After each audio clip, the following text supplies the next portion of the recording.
If you're over 60, a nurse has wrapped that cuff around your arm hundreds of times, squeezed, read off two numbers, and most of us just nod along without truly knowing what those numbers mean. But here's the thing. Your blood pressure may be the single most important set of numbers about your health that you've never had properly explained. And by the end of this video, you'll understand them better than most people ever will. Most adults think of blood pressure as just high or fine, a quick check that either passes or it doesn't. But those two numbers tell a rich story about your heart, your arteries, and your risk for the years ahead. And blood pressure has earned a nickname for a reason, the silent condition, because it can quietly do damage for years without making you feel a single thing. Here at Build After 50, we went through the research and the latest guidelines on blood pressure. And today, I'm going to explain exactly what your numbers really mean after 60. What the top number is, what the bottom number is, what's healthy, why it matters so much, and a hidden clue most people completely miss. And stay with me until the end, because I'm going to show you how to measure your blood pressure correctly at home, and the simple, common mistakes that give people falsely high readings and a lot of unnecessary worry. Let me start with the simplest possible picture. Think of your arteries like the water pipes running through your house, and your blood pressure as the water pressure inside them. You want enough pressure for water to reach every tap, every floor, with good force. But too much pressure, day after day, year after year, slowly wears out the pipes, strains the joints, and damages the appliances downstream. That's blood pressure in a nutshell.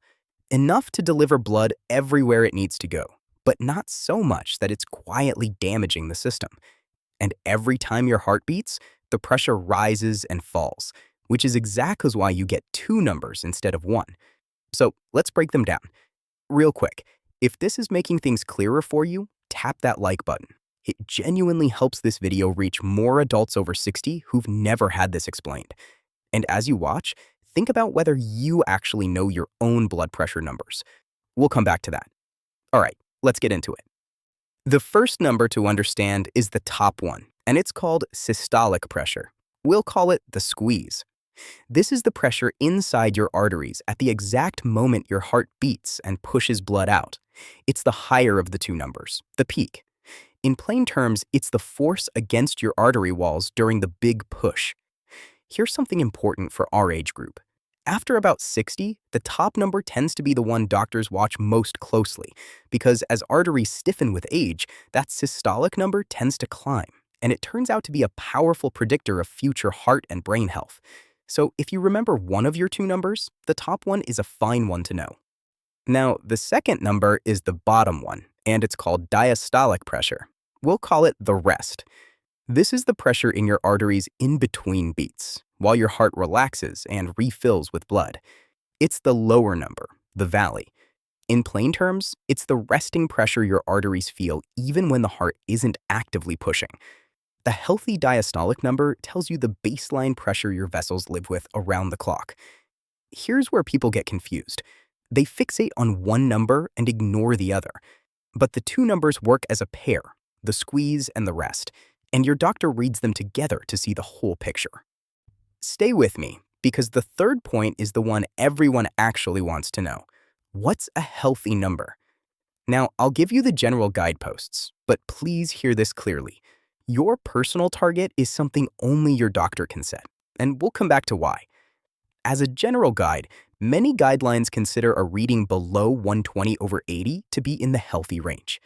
Readings with a top number in the 120s are often called elevated, a yellow light, and consistently higher than that moves into what's called high blood pressure, in stages. Here's the recent shift worth knowing. The latest guidelines have been leaning toward lower targets for many adults, often aiming for around 130/80 or below, because research increasingly shows that keeping pressure well controlled protects the heart and brain, even later in life. But, and this matters, the right target depends on your whole health picture, so that conversation belongs with your doctor, not a chart. The fourth point answers the question, why does any of this matter if I feel completely fine? And this is the heart of it. We'll call it the silent strain. High blood pressure usually causes no symptoms at all, which is exactly what makes it dangerous. While you feel perfectly normal, that extra pressure is quietly straining your arteries, making your heart work harder, and putting stress on your brain, your kidneys, and even the tiny vessels in your eyes. In plain terms, the damage happens in silence, long before you'd ever feel it. This is why the saying goes that you can't feel high blood pressure, you can only measure it. And it's why a simple, painless reading is one of the most valuable 30 seconds in all of medicine. Now, here's the hidden clue I promised, the fifth point, and almost nobody knows to look for it. It's the gap between your two numbers, something called pulse pressure. Take your top number and subtract your bottom number. If your reading is 140 over 70, your gap is 70. Why care? Because in older adults, a wide gap, often from a high top number paired with a lower bottom number, can be a sign of stiffer arteries. In plain terms, the spread between the squeeze and the rest can hint at how flexible your pipes still are. This is not something to diagnose yourself with, and a single reading doesn't define you, but it's a wonderful, sophisticated question to bring to your doctor, and it'll show them you're paying attention. So let's bring it all together. The top number, systolic, is the squeeze when your heart beats. The bottom number, diastolic, is the rest in between. Below around 120 over 80 is generally healthy, with many guidelines now aiming for 130 over 80 or lower for a lot of adults, though your target is personal.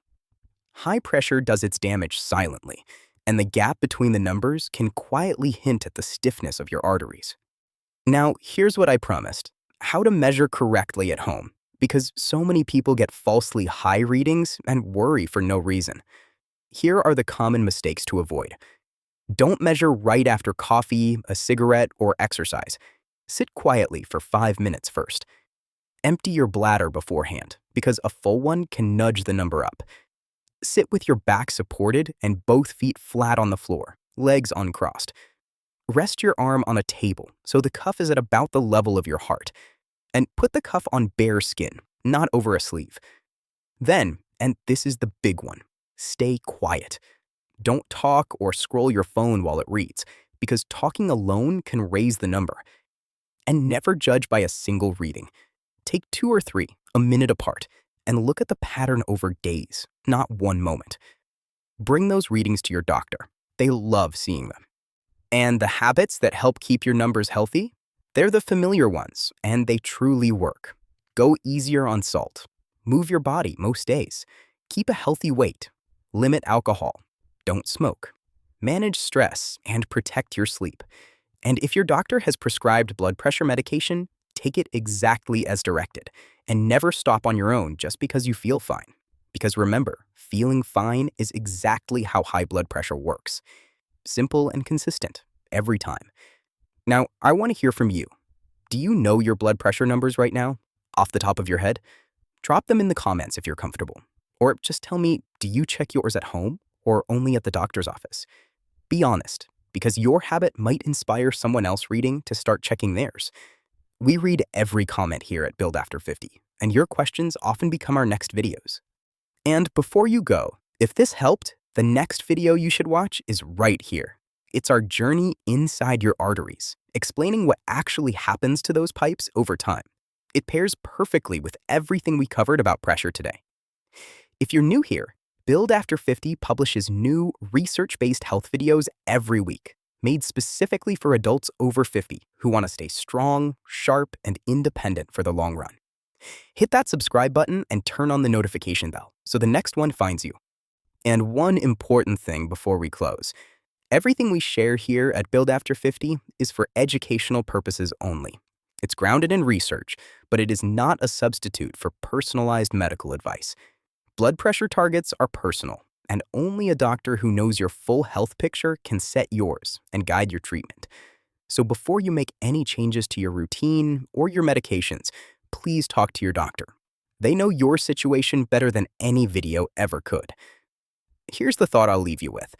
The numbers that matter most in your life aren't in your bank account. They're the quiet ones on that cuff, telling you how well your heart and your arteries are doing their work.